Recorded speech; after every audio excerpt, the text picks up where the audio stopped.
So who are they? Who are they? Who is this non-human race that all these ancient cultures and legends talk about, interbred with humanity to create this hybrid bloodline and indeed change the genetics of the human form? Well, over the last kind of, I guess, 10, 12 years, this information started to come in, and it's coming all over the world now. The key ones seem to take a reptilian form. And, of course, we decode a tiny frequency range within infinity, and we think that, and because it's different to what we are used to, then it can't exist. It must be crazy. It's an interesting fact that if you want to control people's perception of what's possible, then you just limit the information they receive about what is possible. It's real simple. And then they'll believe what's possible is what they've been told is possible. And so they will dismiss by reflex action, laugh and snigger at something that is happening just because it's different, because they're stuck in mind. Now, DNA is a software program. It holds different information, just like different software programs do. And this hybrid DNA, this reptilian human DNA, shall we say, the royal bloodlines and the other effects on all of us, although lesser than the pure ones, is a software program which is information, which therefore affects not only the way we perceive reality, it affects the way we decode reality. And I would say firewalls the computer in the way I was talking earlier. And it's interesting, the fall of man, symbolically, was caused by what? A snake. And what, you know, I was on a Christian radio station last year, and they were going on, this reptilian's a load of rubbish. I said, really? Do you believe the Bible? Oh, I believe the Bible. I said, well, do you think the snake in the Garden of Eden, the serpent in the Garden of Eden, was literally a snake talking to Adam and Eve? Do you actually believe that was exactly what it is? Or do you think it might be symbolic for something else? And it kind of did make some of them think, oh, well, hold on a second, yeah. And it's funny how, you know, people dismiss some of the things that people think because they're crazy, and then they, again, it's cognitive dissonance. They don't look at what they're saying. I'm not saying they shouldn't believe it, believe what you like, it's a human right, but, I mean, please look at your own beliefs before you start writing off others as crazy. And what this interbreeding did was affect the human DNA, and it put a bigger reptilian input into it. And interestingly, the caduceus, which is now the symbol of the medical profession, is a symbol of the DNA and enlightenment, kundalini and all that stuff, and it's symbolized as snakes. And the snake symbolism and the serpent symbolism around the world is absolutely unbelievable. The serpent symbolism in religions and cultures and bloodlines and origins of kings and queens all over the world is absolutely staggering. They became known also as the demigods, you know, part human, part God, because of this interbreeding. This change in the DNA, again the snake, the worship of the serpent, official mainstream science and anthropology, is the oldest form of worship, taken back so far 70,000 years, which certainly fits, and then some, with the Sumerian tablets timescale of when the Anunnaki came. These tablets connect the Anunnaki to their kings going back 240,000 years. Because this golden age wasn't, you know, a week on Tuesday and when there's an hour in the month. It was a long period of life on Earth, which history has shut out, official history. And 70,000 years ago, people in South Africa, what called the Sand people, the Bush people, were worshipping the serpent. And all these different groups in these different cultures, the Druids, they worshipped a serpent god called Hu. And so Hu man actually translates in that serpent man. And the under different names, the serpent gods and the serpent god are just universal. The same area where Sumer, this very advanced civilization, appeared around 4000 BC, something like that, through to 2000 BC around then. Before that, in the same area of Mesopotamia, was something called the Ubaid people, the Ubaid culture. And in their graves have been found these serpent images of their gods, and many of them are holding babies, like the mother and child. These reptilian gods were supposed to have elongated skulls, and there have been skulls found that have this incredible elongated skull. The Egyptians, for instance, among others, they depicted their gods and goddesses with elongated skulls. Now, one of the ways that they symbolized these bloodlines and these gods as part human, part snake was like this. You see loads of these where it's part human and then the rest is like a snake or a serpent. Endless numbers of these images all around the world in different cultures where you're human and then you are part serpent. This is the hybrid bloodline that I'm talking about, symbolized in ancient architecture, etc. You get the symbolism of the people, humans, fighting giant snakes. Again, all symbolic. There again is a goddess who becomes in the lower half a snake. There you get the story of humans fighting the snake and all the rest of it, symbolic of this. Again, the cobra and the symbol of the cobra is an Illuminati symbol in many ways, and going way back it's a symbol in Egypt. The cobra is symbolized in the way that they symbolize their pharaohs, etc. Says here, beard styled to resemble underbelly of cobra, cobra emerging from the top of the head, headdress like the cobra. The worship of the sun and the worship of the serpent kind of became one and moved as one unit. It's like the reptilian hybrid religion, the worship of the sun and the worship of the moon goddess, etc. And here we have the cobra symbol of a god or goddess in another part of the world. Statue images, again, of the symbolism of the serpent and the human woman interbreeding, and the dual hybrid nature, part human, part serpent. And these gargoyles that you see on the stately homes and castles of these elite bloodlines, symbolic of these entities. The dragon or the serpent you find as a regular symbol on the coats of arms of these families. The crest of the City of London.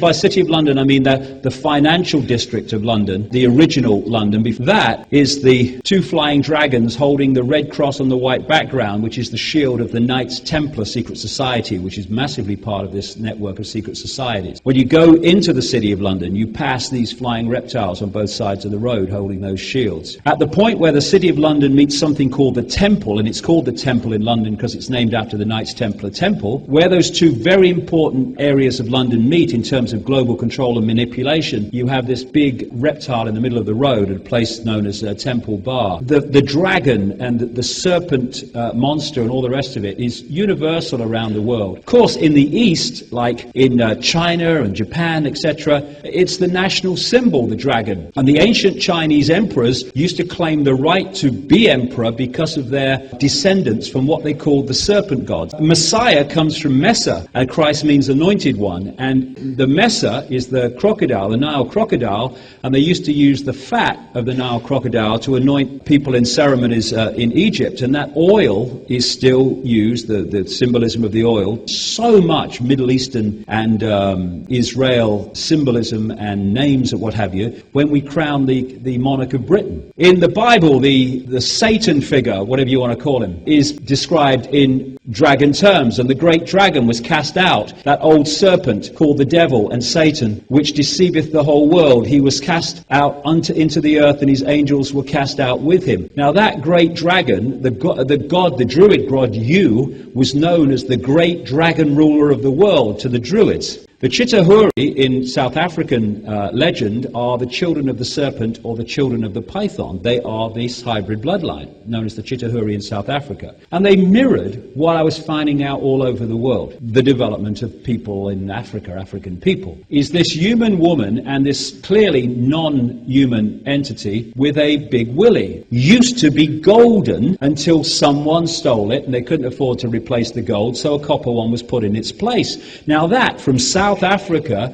mirrors the story, the big story at the heart of Egyptian myth of the golden penis of Osiris, which was also told, in effect, about Nimrod, the Osiris figure in Babylon, that he tells from the legends of an interbreeding between a non-human race, the Chitahuri, and human women to create a hybrid bloodline. These entities and their hybrids are symbolized by snakes and animals, like the serpent in the Garden of Eden, because according to legend, the Chitahuri said to the people, you must never depict us as we really look. So what they did, they used kind of snake symbolism, or they made them look absolutely ludicrously not human, to show that we're not talking about human interbreeding, but non-human human interbreeding. Now, on the side of Credo's hut, he has painted this picture of a snake eating a human from African legends about the Chitahuri eating humans. You find that on the Alfa Romeo symbol alongside the red cross on the white background, which is the Knights Templar secret society. In the garden of Silvio Berlusconi, the leader of Italy, you have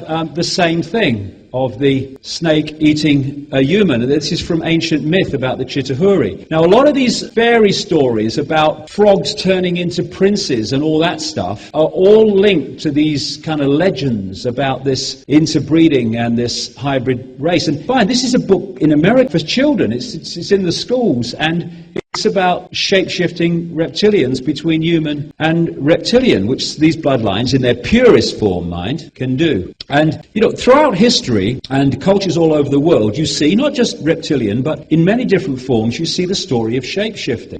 People say, you can't go from physical body to physical body and back again. No, you can't. I absolutely agree with you. But that's not what happens. The only place the shape-shift happens is in your head, in the decoding system. When you have an energy field shift, then you are decoding an energy field, like, the energy form into the holographic form, and then when that energy field shifts, which is not solid, it's movable because it's energy, then you start to decode a different form of that energy. And to your perception, you see a apparently solid body human, then you see it reptilian, sometimes other forms as well, and then you see it human again. And of course, without understanding the nature of reality, you go, that's impossible. No, it's not. It's all gone on in your head. The physical form is a hologram. It's not solid, and that's why it can shift. So these entities, these reptilian entities, appear to exist just outside, as a matter of course, outside of visible light. In the natural course of events, what we're decoding is that which exists within visible light. So we see humans everywhere. But just outside of visible light are entities that are anything but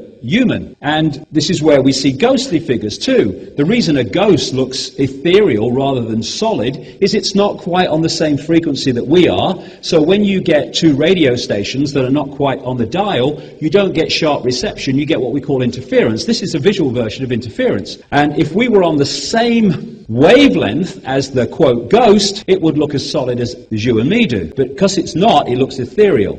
Psychic people whose visual acuity is outside the norm, who've told me how they've seen reptilian-type, ethereal-type entities connected to people in human form through these lower two vortex points, what we call chakra points. And of course, one of the great themes throughout history and ancient peoples, right up to today, is that of possession. Possession by demonic entities that take over a person's mental, emotional, and therefore physical responses, perceptions, etc. And I started to understand why this hybrid DNA, these bloodlines were necessary. These entities operate just outside of visible light. If I'm going to interact with this reality, I need a form within this reality to interact with it. So what they've done is created hybrid bloodlines which have a vibrational resonance because of the genetic makeup to these entities, which means they can make a vibrational possession with these particular bloodlines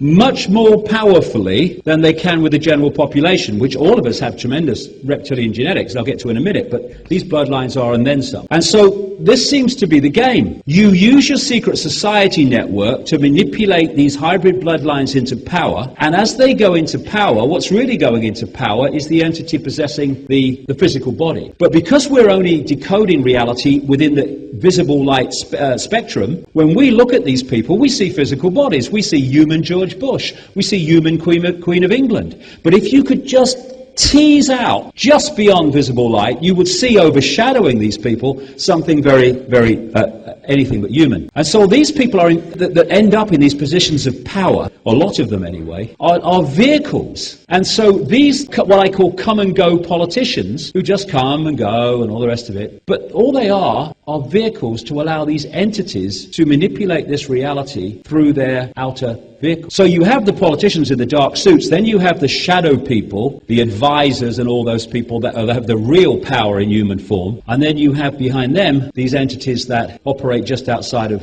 visible light and possess these entities and control their mental and emotional processes. And one important thing to stress, which will make a lot of sense of the world, is that one key aspect of this hybrid DNA, this pure one, this one that's more reptilian than general population, is that they don't have the most important balancer of behavior, and that is empathy. If I have empathy with someone who's going to suffer the consequences of my actions, that empathy stops me taking those actions. If I do not have the ability to empathize because that has been deleted from the program, then anything goes. Starving children in a world of plenty because of the way I manipulate the economy, I have no emotional consequence for that because I have no empathy with those people. Same with kids killed in Gaza. Look, it's gone back to Vietnam and before, and bombing cities full of civilians. To us, who have empathy, wouldn't even consider it horrific, grotesque, my God. But without empathy, there is no emotional problem whatsoever. And so what we're looking at seems more and more clear to me is that these particular bloodlines that end up in the positions of power and behind the positions of power are possessed entities. On one level, they're human, but if you could see further on, they'd be anything but human. So many people have told me how they've seen people's eyes shift like that into a reptilian form, which seems to be the first thing to go. Full body shifts are ridiculously common around the world, but of course not many people talk about it because what do people say? You're mad. Again, symbolic, but all these bloodlines, these royal bloodlines, that's again